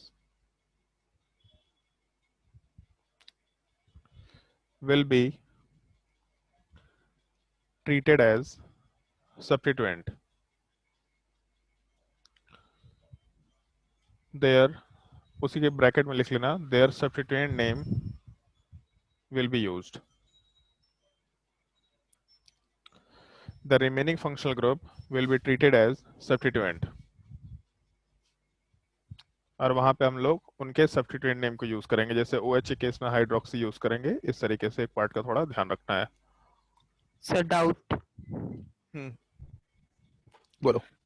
functional group with highest priority, sir, what does it mean? Highest priority मतलब उस list में number, अच्छा 1 बड़ा या फिर 2 बड़ा, ये बताओ। 1 बड़ा है। पक्का? 1 बड़ा है कि 2 बड़ा है? अब 2 हाँ। बड़ा है। क्यों? क्यों, क्या 2 बड़ा है? अच्छा, तुम्हारे स्कूल में जो टॉप करता है वो 1 होता है कि 2 होता है? सर 1। तो फिर 1 कैसे बड़ा, 2 कैसे बड़ा? बताओ। पता नहीं सर। पता नहीं सर? सर पता था। काउंटिंग के बेसिस पे। काउंटिंग के बेसिस पे हम लोग जब प्रायोरिटी रखते हैं, जैसे हम लोग जब किसी चीजों का लिस्टिंग करते हैं, तो लिस्टिंग वाले पार्ट में जब हम लोग प्रायोरिटी सेट करते हैं तो हमेशा नंबर 1 को बड़ा बोला जाता है। लिस्ट में ऐसा मत समझना कि 11वां नंबर सबसे बड़ा है। 1 नंबर, जब भी हम लोग किसी चीज का लिस्टिंग करते हैं, जो जो सबसे 1 नंबर पे है उसको फर्स्ट प्रायोरिटी पे रखा जाता है। तो सबसे टॉप प्रायोरिटी पे वो चीज है या सबसे टॉप पोजीशन पे वो चीज है। तो अपने लिस्ट वाले पार्ट में जो कार्बोक्सिलिक एसिड है वो टॉप पोजीशन पे था। उसके बाद अगला टॉप पोजीशन कौन सा है? तो सेकंड वाला पार्ट। समझ आया? What does it mean?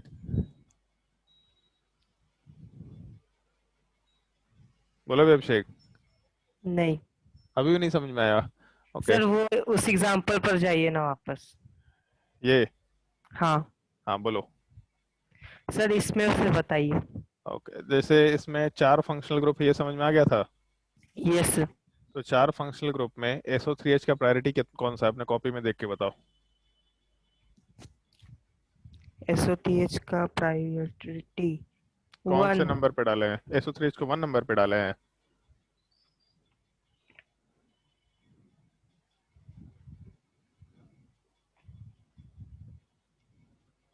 SO3H first number पे है जी। 2 नंबर पे सर। कौन सा लिस्ट देख रहा है तुम? ये वाला लिस्ट देख रहा है क्या? सेकंड नंबर पे। क्या है? सेकंड नंबर पे SO3H। तो 1 कैसे बोला? सर ये दूसरा वाला लिस्ट देख लिए थे गलती से। दूसरा वाला लिस्ट क्या है? देख लिया गलती से। ये सॉरी, 2 नंबर पे SO3H है, ठीक है। उसके अलावा फिर तुम्हारा OH वाला पार्ट कौन से नंबर पे है? OH वाला पार्ट 1। 1 का है? 1 से इतना प्यार का है तुमको? 9 पे है। OH वाला पार्ट 9 पे है। फिर SH वाला पार्ट कौन से नंबर पे है? 10 पे, 10 पे। और NH2 वाला पार्ट 11 पे, 11 पे। तो सबसे हाईएस्ट नंबर पे कौन सा है? SO3H। इसका मतलब ये मेन फंक्शनल ग्रुप बन जाएगा। ठीक है। समझ गए। और उसके बाद एक बार SO3H मेन फंक्शनल ग्रुप बन गया तो ये जो बाकी बचे हुए फंक्शनल ग्रुप है ये अब फंक्शनल ग्रुप के जैसे ट्रीट नहीं किए जाएंगे। इस चीज को हम लोग सब्स्टिट्यूएंट के जैसा कंसिडर करना शुरू करेंगे, इसलिए हम उसको ऑरेंज कलर से कवर कर दे रहे हैं। ऑरेंज कलर में हम लोग सब्स्टिट्यूएंट को रिप्रेजेंट कर रहे थे। तो हम लोगों के SH, OH और NH2 इन तीनों पार्ट को हम लोग एज अ सब्स्टिट्यूएंट ट्रीट करते हुए काम करेंगे। समझ आया? Yes sir. अभी कोई डाउट है? नहीं नहीं, समझ आ गई। ओके। बाकी किसी को कोई डाउट है? चलो, अगर डाउट नहीं है तो हम लोग सबसे पहले नोमेनक्लेचर वाले पार्ट में हम लोग non chain terminating functional group का नोमेनक्लेचर करेंगे। दोनों का नोमेनक्लेचर करने का रूल थोड़ा थोड़ा अलग है। तो पहले हम लोग non chain terminating functional group का नोमेनक्लेचर करेंगे, फिर हम लोग चेन टर्मिनेटिंग फंक्शनल ग्रुप वाले पार्ट के नोमेनक्लेचर में जाएंगे। हेडिंग डाल दो, nomenclature of non chain terminating functional group.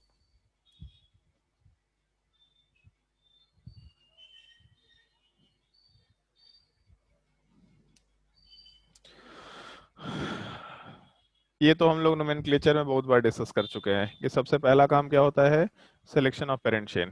तो सबसे पहले हम लोग पेरेंट चेन वाले पार्ट का सिलेक्शन करेंगे। तो ये सबसे प्राइमरी पार्ट हो गया, सिलेक्शन ऑफ पेरेंट चेन। एक बार पेरेंट चेन सेलेक्ट कर लिए तो उसके बाद नंबरिंग करते हैं, जो हम लोग अभी तक बचपन से करते हैं। मतलब बचपन से तो नहीं, बट अभी बच्चे ही है बेसिकली 11th क्लास में, तो अभी से करते आ रहे हैं। सिलेक्शन ऑफ पेरेंट चेन में हम लोग मल्टीपल रूल्स की बात करते थे। पहले एक रूल देखा, फिर दूसरा रूल देखा, फिर तीसरा रूल देखा, चौथा रूल देखा, ऐसा करते जा रहे हैं। तो उसमें रूल्स नोट करो पहले। Maximum number of main functional group. केवल रूल्स नोट करो, इन सबको एक्सप्लेन करेंगे। इसको एक लैंग्वेज में भी हम लोग लिख सकते हैं आराम से। पहले लिखते जाओ रूल्स को।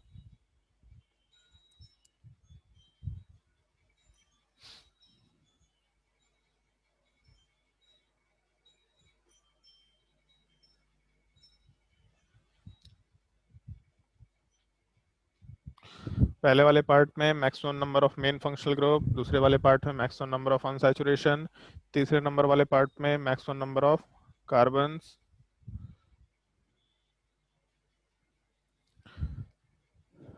चौथे वाले पार्ट में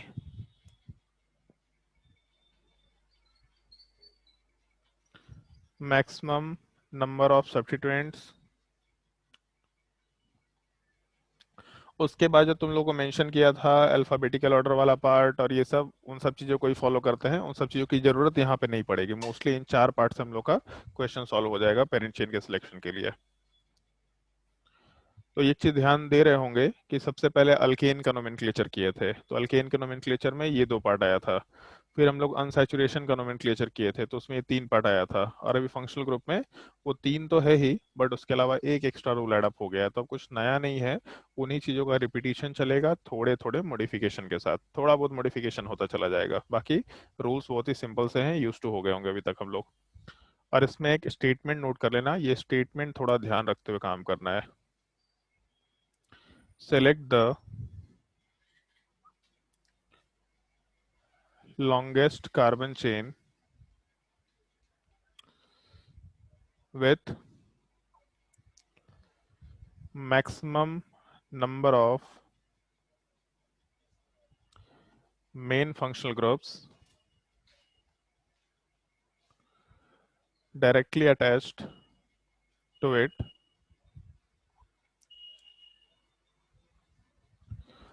including maximum number of unsaturation। Sir directly के बाद अटैच।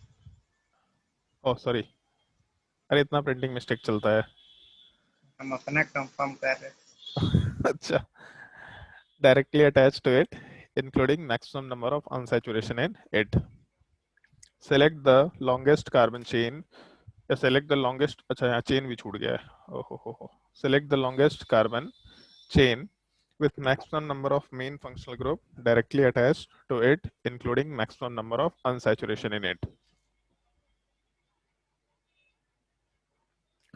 इस स्टेटमेंट का मतलब समझा रहे हैं, ये स्टेटमेंट वाले पार्ट का थोड़ा ध्यान रखते हुए काम करना है। मतलब अभी तक जो हम लोग नोमेनक्लेचर कर रहे थे केवल उससे मतलब नहीं है, इसमें एक एक्स्ट्रा पार्ट है। वैसा चेन सेलेक्ट करना है जिसमें maximum number of main functional group हो, including maximum number of unsaturation हो सकता है ये कंपाउंड का लॉन्गेस्ट कार्बन चेन ना हो सकता है जैसे उसमें अल्कीन अल्काइन के नोमेनक्लेचर में था, लेकिन पहले फंक्शनल ग्रुप देखो फिर उसके बाद अनसैचुरेशन भी देखना है। ऐसा नहीं केवल फंक्शनल ग्रुप आ गया और अपना काम हो गया। Maximum number of main functional group पहले चेक किया, जिस चेन में वो पार्ट है वो अपना पेरेंट चेन होगा, फिर उसके बाद हम लोग अनसैचुरेशन को भी कवर करेंगे, तब उसके बाद लॉन्गेस्ट कार्बन चेन वाले पार्ट के ऊपर जाते हुए काम करेंगे। तो हम लोग का दोनों पार्ट कवर होना चाहिए, maximum number of functional group फिर उसके अलावा मैक्सिमम नंबर ऑफ अनसैचुरेशन, ये दोनों चीजें कवर होनी चाहिए अपनी। और एक बार पेरेंट चेन वाला पार्ट डिसाइड कर लिया तो पेरेंट चेन के डिसीजन के बाद हम लोग अगली बार आराम से नंबरिंग वाले पार्ट में जा सकते हैं। तो इसके बाद अगला पार्ट मेंशन कर लेना, numbering of parent chain. Numbering of parent chain और नंबरिंग वाले पार्ट में एग्जैक्टली सेम रूल है जो हम लोग पहले फॉलो करते आ रहे थे। सेम रूल वाले पार्ट का मतलब हो गया कि हम लोग जैसे अभी तक नंबरिंग कर रहे थे सब्स्टिट्यूएंट में, पहले जिधर से आने पे हम लोग को सब्स्टिट्यूएंट मिल रहा है, एग्जैक्टली वही चीज यहाँ पे होगा। तो अ, सबसे पहले position of substituent, position of first functional group लिख देते हैं, position of first functional group, और इसी में मेंशन कर देते हैं first point of difference. First point of difference ये चीज हम लोग पहले भी मेंशन कर चुके हैं सब्स्टिट्यूएंट वाले पार्ट में। जिस साइड से पहला सब्स्टिट्यूएंट मिल जाए, अगर पहला बराबर पोजीशन पे मिल रहा है तो दूसरा सब्स्टिट्यूएंट मिल जाए, दूसरा वाले पार्ट क्या तीसरे में जाते हैं। एग्जैक्टली सेम टाइप से हम लोग फंक्शनल ग्रुप के पोजीशन को मेंशन करते हैं। अगर उससे डिसाइड नहीं हो पाया तब उस केस में फिर हम लोग पोजीशन ऑफ अनसैचुरेशन वाले पार्ट पे जाएंगे। अगर इससे भी डिसाइड नहीं हो पाया तो फिर हम लोग आराम से थर्ड पार्ट में पोजीशन ऑफ सब्स्टिट्यूएंट वाले पार्ट पे जाएंगे जैसा हम लोग पहले जा रहे थे।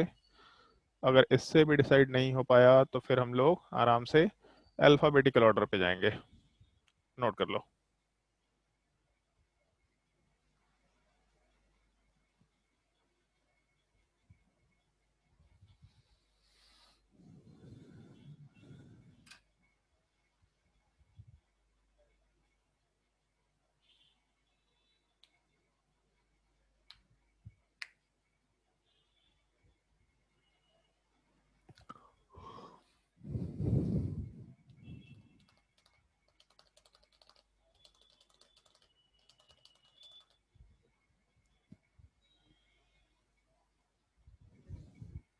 और इन चार रूल्स को नोट करने के बाद हम लोग नोमेनक्लेचर से रिलेटेड कुछ और भी रूल्स हैं, उन सब चीज़ों का ध्यान रखेंगे। नोट कर लो इसके नीचे रूल्स। पहला part,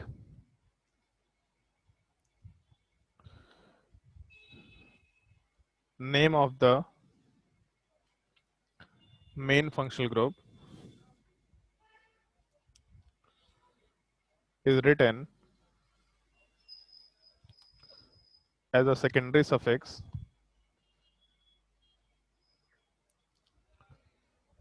along with its position। जैसे अल्कीन में लिखते थे वैसे ही फंक्शनल ग्रुप वाले पार्ट में लिखेंगे।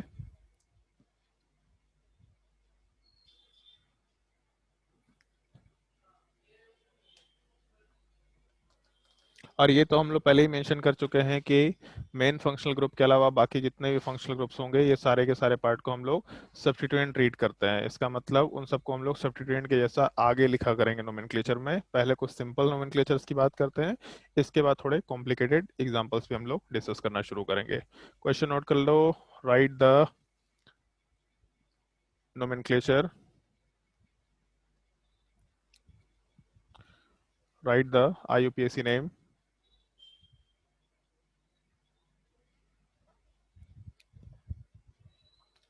पहला एग्जांपल, दूसरा एग्जांपल हम मेंशन करने वाले हैं, या फिर तीसरा एग्जांपल भी हम ही मेंशन करेंगे, चौथा एग्जांपल भी हम ही मेंशन करेंगे, उसके बाद सारे क्वेश्चंस तुमको ट्राई करने होंगे। चलो ध्यान दो, सबसे पहले एग्जांपल पे ध्यान दो। सबसे पहला पार्ट, ये चीज देखो कंपाउंड के अंदर कितने फंक्शनल ग्रुप है। तो जैसे हम लोग को एक ही फंक्शनल ग्रुप दिख रहा है, OH वाला पार्ट, OH वाला पार्ट अल्कोहल हो गया। अल्कोहल वाला part non chain terminating functional group है, और इस तरह केवल एक ही फंक्शनल ग्रुप है। तो चलो ठीक है, मेन फंक्शनल ग्रुप डिसाइड हो गया अपना। अब इसके बाद पेरेंट चेन का सिलेक्शन करना है। तो longest carbon chain with maximum number of functional group in it, although इसमें एक ही कार्बन चेन है और एक ही कार्बन चेन में हम लोग को फंक्शनल ग्रुप प्रेजेंट है, तो यही अपना पेरेंट चेन हो जाएगा। फिर उसके बाद जब नंबरिंग करेंगे, तो जिस साइड से जाने पे फंक्शनल ग्रुप को लोएस्ट नंबर मिले, तो अगर लेफ्ट साइड से शुरू करते हैं तो फोर्थ पोजीशन मिल रहा है, जबकि राइट साइड से शुरू करने पे हम लोग को सेकंड पोजीशन मिल रहा है। इसका मतलब हम लोग राइट साइड से ही नंबरिंग शुरू करेंगे। 1 2 3 4 5, 5 का कार्बन चेन है, तो नोमेनक्लेचर में पहले वर्ड रूट मेंशन किया पेंट, और अल्केन था तो हम लोग वर्ड मेंशन करेंगे एन। और उसके अलावा सेकंड पोजीशन वाले पार्ट पे हम लोगों का OH ग्रुप है, तो आराम से हम लोग यहाँ पे 2 पोजीशन पे अल्कोहल के लिए ऑल वर्ड यूज कर सकते हैं। लेकिन एक चीज का थोड़ा ध्यान रखना, अगर हम लोगों का ई के बाद ओ आ रहा है, तो यहाँ से ई वाले पार्ट को हटा देना। तो यहाँ पे नोमेनक्लेचर में हम लोगों का पेंटेन टू ऑल, ये कंप्लीट नोमेनक्लेचर मेंशन किया जा सकता है, ये कंपाउंड का नोमेनक्लेचर हो जाएगा। अभी नोट डाउन मत करना एग्जांपल को। हाँ बोलो। क्या सर, ये समझ में नहीं आया, ई के बाद क्या वो? अगर कभी भी दो वॉवेल्स ऐसा दे रखा है, ई के बाद ए आ गया, ई के बाद ओ आ गया, तो इस तरीके से अगर दो वॉवेल्स नोमेनक्लेचर में आएगा, तो उसमें ई वाले पार्ट को रिमूव कर दिया करना। ठीक है, जैसे हमेशा अल्केन अल्कीन या अल्काइन होगा, तो अल्केन अल्कीन अल्काइन में एन के बाद ई आएगा ही आएगा। अगर ई के बाद ए ई आई ओ यू टाइप का कुछ भी आता है, तो ई वाले पार्ट को नोमेनक्लेचर में हटा दिया करना। ठीक है, वो इंग्लिश का रूल है, नोमेनक्लेचर का ऐसा कुछ नहीं, बट इंग्लिश के रूल के जैसा इसको फॉलो करते हैं हम लोग। सबसे पहला केस, मान लो ये कंपाउंड दे रखा,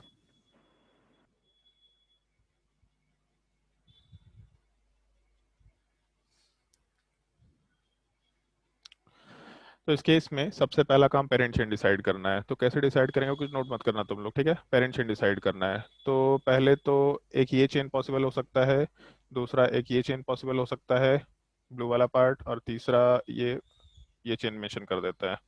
पेरेंट चेन कौन सा होगा? तो पेरेंट चेन में हम लोग का मेन फंक्शनल ग्रुप होना चाहिए। पहला चीज ये, इस पूरे कंपाउंड के अंदर एक ही फंक्शनल ग्रुप है जो ये नीचे वाले कार्बन से अटैच्ड है। तो नीचे वाले कार्बन से अगर अटैच्ड है, इसका मतलब ये 1 नंबर वाला पार्ट तो पेरेंट चेन हो ही नहीं सकता, इसका कोई चांस नहीं है, क्योंकि इसमें फंक्शनल ग्रुप डायरेक्टली अटैच्ड नहीं है। अब बचा 2 नंबर और 3 नंबर वाला पार्ट। तो एक बार हम लोग फंक्शनल ग्रुप डिसाइड कर लिए, तो हम लोगों को फंक्शनल ग्रुप कंटेन और मैक्सिमम फंक्शनल ग्रुप, जिस चेन में मैक्सिमम फंक्शनल ग्रुप हो वो देखना है। और एक बार फंक्शनल ग्रुप अगर कवर हो गया, तो अगर अनसैचुरेशन कवर कर पा रहे हैं तो ये भी देखना है। तो नीचे वाला कार्बन हम लोग का पेरेंट चेन का पार्ट तो रहेगा ही रहेगा, और यहाँ से जब हम लोग ऊपर गए, तो ऊपर जाने के बाद आइदर लेफ्ट जा सकते हैं या राइट जा सकते हैं। लेफ्ट जाने पे एक अनसैचुरेशन मिल रहा, जबकि राइट जाने पे नहीं मिल रहा। इसका मतलब हम लोग अनसैचुरेशन को अगर कवर करना चाहेंगे, तो हम लोग का पेरेंट चेन वाले पार्ट के सिलेक्शन में ये पेरेंट चेन नंबर वाला पार्ट थर्ड, सॉरी सेकंड, ये वाला पार्ट अपना पेरेंट चेन बन जाएगा। मतलब अपने 3 चेन के पॉसिबिलिटीज में हम लोग पहले मेन फंक्शनल ग्रुप देखेंगे, फिर उसके बाद अनसैचुरेशन को कवर करेंगे। पूरे कंपाउंड का लॉन्गेस्ट कार्बन चेन कुछ और हो, कोई दिक्कत नहीं है, बट पहले सारे मेन फंक्शनल ग्रुप कवर करो। अगर वो हो गया और अनसैचुरेशन कवर हो पा रहा है, तो मेन फंक्शनल ग्रुप के बाद अनसैचुरेशन वाले पार्ट को कवर करते हुए आराम से पेरेंट चेन डिसाइड कर सकते हैं। तो ये पेरेंट चेन नंबर 3 वाला पार्ट अपना मेन पेरेंट चेन, मतलब ये चेन नंबर 3 वाला पार्ट अपना पेरेंट चेन बन जाएगा। एक बार पेरेंट चेन डिसाइड हो गया, तो फिर हम लोग नंबरिंग करेंगे। नंबरिंग करते वक्त हम लोग पहले फंक्शनल ग्रुप को प्रायोरिटी पे रखते हैं, और जिस साइड से नंबरिंग करने पे फंक्शनल ग्रुप पहले आ जाए, तो इधर 1 नंबर पे आ रहा है अगर इस साइड से नंबरिंग करते हैं तो, और 1 नंबर से छोटा तो कुछ हो ही नहीं सकता। तो इसका मतलब नंबरिंग वाला पार्ट एग्जैक्टली यही फॉलो करेंगे। टोटल हम लोगों का 4 का कार्बन चेन है, और इस 4 के कार्बन चेन में ये ग्रुप एज अ सब्स्टिट्यूएंट है। तो नोमेनक्लेचर वाले पार्ट को करते वक्त हम लोग आराम से 4 के कार्बन चेन के लिए ब्यूट वर्ड लिखेंगे। ब्यूट वाले पार्ट के थर्ड पोजीशन पे अल्कीन है, तो ब्यूट 3 इन, और उसके अलावा हम लोग के फर्स्ट पोजीशन पे सल्फोनिक एसिड है, तो 1 सल्फोनिक एसिड। ये हम लोग के पेरेंट चेन का नाम हो गया including functional group but 3 1 sulphonic acid. और इसके कार्बन नंबर 2 पे हम लोग के पास ये 4 कार्बन का सब्स्टिट्यूएंट है। मतलब सेकेंड पोजीशन वाले पार्ट पे हम लोग आराम से ब्यूटाइल लिख सकते हैं। तो 2 butyl but 3 ene 1 sulphonic acid compound का नोमेनक्लेचर किया जा सकता है। ये नोमेनक्लेचर 1 और 2 दोनों मेंशन कर लो, और अगर इन दोनों में कोई भी डाउट है तो पूछ लो।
कोई भी डाउट होगा तो पूछ लेना, बेहिचक पूछ लेना।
चलो थर्ड वाले एग्जांपल पे आते हैं। थर्ड वाले एग्जांपल में हम लोग को एक से ज़्यादा फंक्शनल ग्रुप दिख रहा और एक सब्स्टिट्यूएंट भी दिख रहा। तो ब्रोमीन वाला पार्ट तो सब्स्टिट्यूएंट है, ये तो पहले से फिक्स्ड है। फंक्शनल ग्रुप वाले पार्ट में SO3H फंक्शनल ग्रुप है, NH2 फंक्शनल ग्रुप है, OH फंक्शनल ग्रुप है, फिर से NH2 फंक्शनल ग्रुप है और SH वाला पार्ट है। और NH2 केवल नॉर्मल कार्बन से अटैच्ड है, इसका मतलब अमाइन बोलेंगे यहाँ पे। तो ये दोनों के दोनों पार्ट अमाइन फंक्शनल ग्रुप है।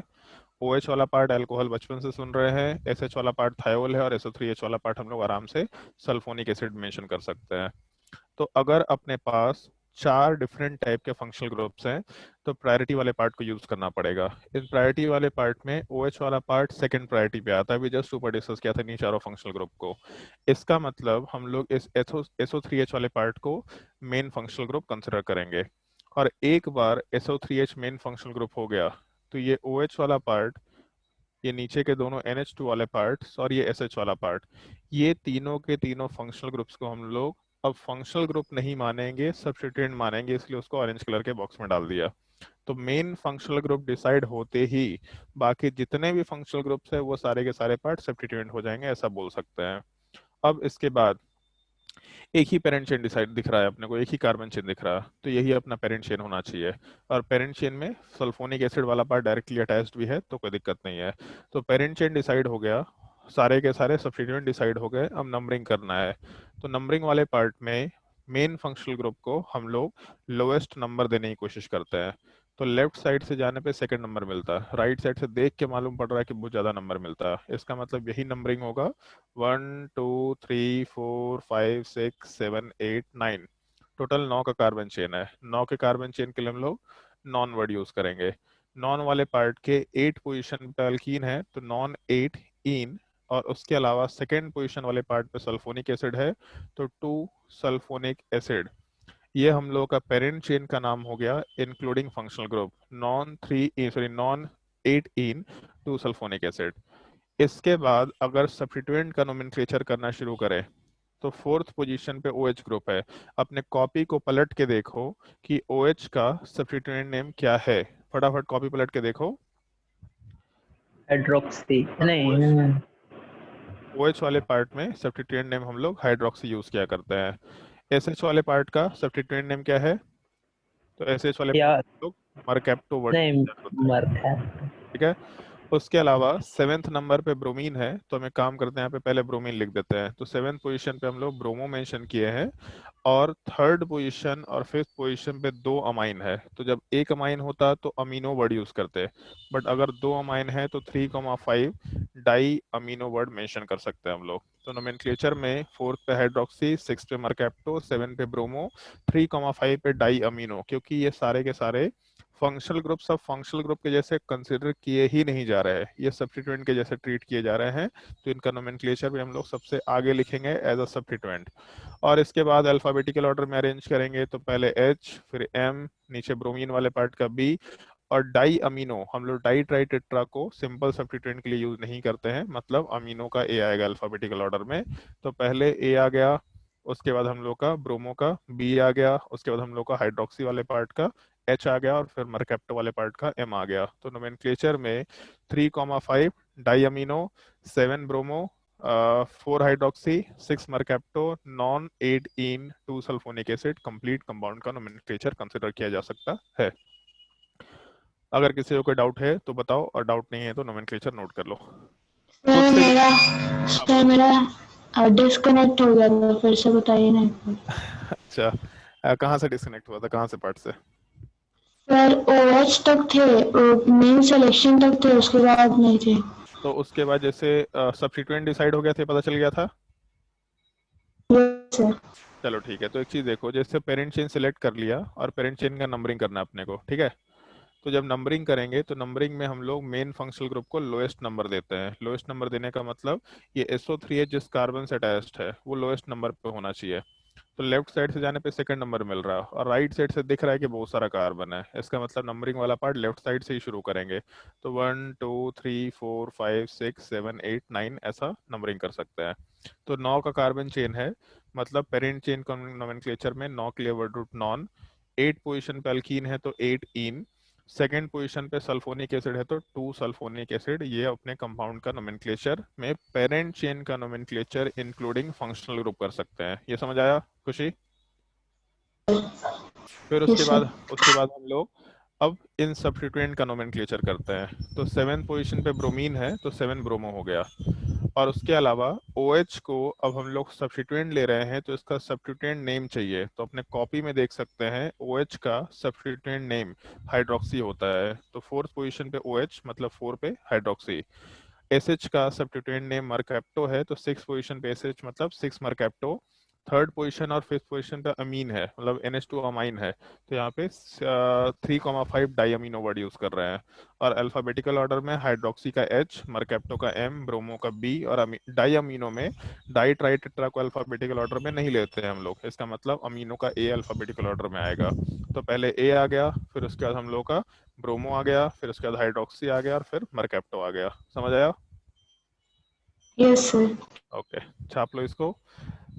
ठीक है, टाइम हो गया आज का, तो होमवर्क हम दे रहे हैं तुम लोगों को वर्कशीट में। वर्कशीट के जितने क्वेश्चन होंगे उनको कॉपी में नोट डाउन कर लेना, ताकि तुम्हारे कल कोई एग्जांपल के जैसा अगर उसको यूज भी करे तो आराम से फॉलो कर पाए। मतलब वर्कशीट में जो भी क्वेश्चन तुम लोग को दे रहे हैं उसको अपने मेन कॉपी में सॉल्व करना। बुकलेट के जो भी क्वेश्चन होंगे वो बुकलेट तुम लोग को अलग से मिलेगा ही मिलेगा, तो बुकलेट के जो भी क्वेश्चन होंगे उन क्वेश्चंस को तुम लोग बस अपने किसी रफ कॉपी में सॉल्व किया करना, उसको अपने कॉपी में सॉल्व मत करना। लेकिन जो वर्कशीट के क्वेश्चन होंगे उन सबको कॉपी में ही सॉल्व करते चले जाना, ताकि तुम्हारे कॉपी में एग्जांपल्स भी ऐड अप होते चले जाएं। हम होमवर्क दे देते हैं क्योंकि मेरा एक और भी क्लास है, तो पहले होमवर्क हम दे देते हैं, उसके बाद फिर तुम लोग बाकी क्वेश्चंस अपने आप जो छूट गया है उस चीज को नोट डाउन कर लेना। वर्कशीट 2 में तो हम लोग लास्ट क्लास में होमवर्क दे ही चुके थे, और साइक्लिक कंपाउंड हम लोग एक क्लास अगले क्लास में भी डिस्कस नहीं कर पाएंगे, उसके नेक्स्ट क्लास में डिस्कस कर पाएंगे। तो वर्कशीट 3 में होमवर्क नोट डाउन करो। वर्कशीट 3 आ गई अभिषेक? Yes sir. वर्कशीट हाँ 3 ठीक सर, है। अच्छे से देख रहे हैं इस बार। ओके, वर्कशीट 3 में question number 1, question number 2, 3, 4, 5, 6। Worksheet 3 में क्वेश्चन नंबर 1 से लेके 6। उसके अलावा वर्कशीट 3 में ही 8, 9, 10, 11, 12, 13 केवल 7 नंबर छोड़ना है। उसके अलावा 14 और उसके अलावा 16, 14, 16, उसके अलावा 22, 23, 24, 25, 26, 27। इनफैक्ट जो जो येलो किया हुआ है ना वही सारे के सारे, जब हम ए बैच में पढ़ा रहे थे तो इन सबको हम पीडीएफ में मार्क किए, इसलिए वो सारा येलो किया हुआ है। तो जो जो येलो किया हुआ है वही सब क्वेश्चन होमवर्क करना है तुम लोगों को। इसके अलावा अभी यहाँ पे हम लोग नोमेनक्लेचर में नहीं आ सकते, ठीक है? तो इन सब क्वेश्चन को सॉल्व कर लेना जो जो येलो किए हुए हैं क्वेश्चन नंबर 27 तक। और इसके अलावा बुकलेट वाले पार्ट में ये सब तो हो चुका हम लोगों का।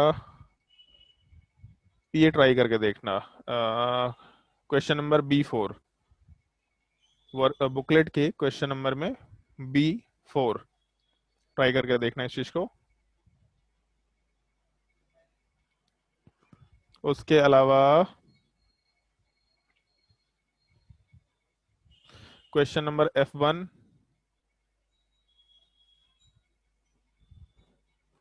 F2,